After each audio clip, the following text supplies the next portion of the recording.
When the Doom claimed Valyria, the great freehold fractured into warring cities and upstart nations, ripe for the taking. Out of these swarmed the Dothraki, the horse lords of the plains who feared only defeat and dragons. And now the dragons were all gone. Under the great Khal Temu, they sacked and burnt every town and city in their path. No army could stand against them, because the Dothraki do not stand. The horse lords do not draw up battle lines or hide behind shield walls or lair themselves in armor. The Dothraki charge. Their blades are more scythe than sword, the better to cull the infantry ranks without breaking stride.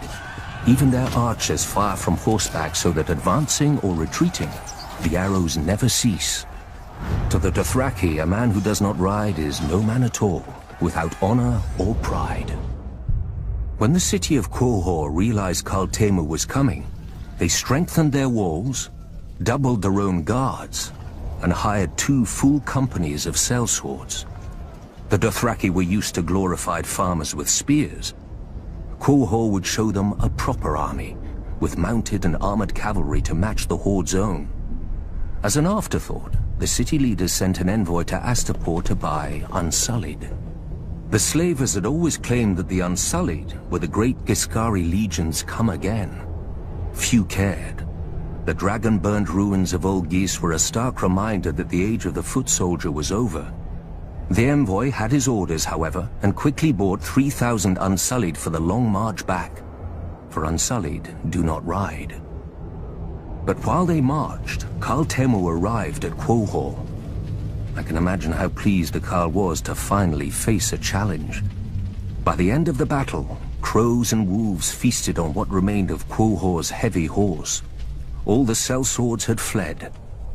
Quohor knew that the Dothraki would very soon break through the gates to rape, slave, and burn at their pleasure. Yet the next day, Khal Temu woke to find, before the gates, 3,000 eunuchs in formation, armed with only spears, shields, and spiked helms. The Unsullied had slipped past the Khal's army in the night while the Dothraki feasted. Khal Temu had many times their number and could easily have flanked the small force. But to the Dothraki, men on foot are fit only to be ridden down.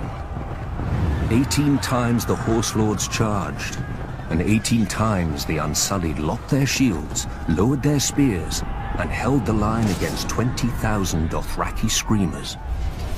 When the Khal's archers rained arrows on them, the Unsullied lifted their shields above their heads until the squall passed. And then they held the line. In the end, only 600 Unsullied remained, but more than 12,000 Dothraki lay dead, including Khal Temu and all his sons. The new Khal led the survivors past the city gates, where one by one, each man cut off his braid and threw it down before the feet of the Unsullied, defeated and shamed forever.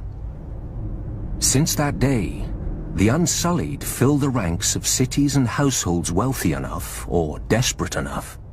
Sellswords fight for gold, knights for glory, and Dothraki for blood. To a man, the Unsullied fight only to obey. With the right master over them, imagine how the forces of chaos would break against their shields. The conquerors, the madmen, the usurpers.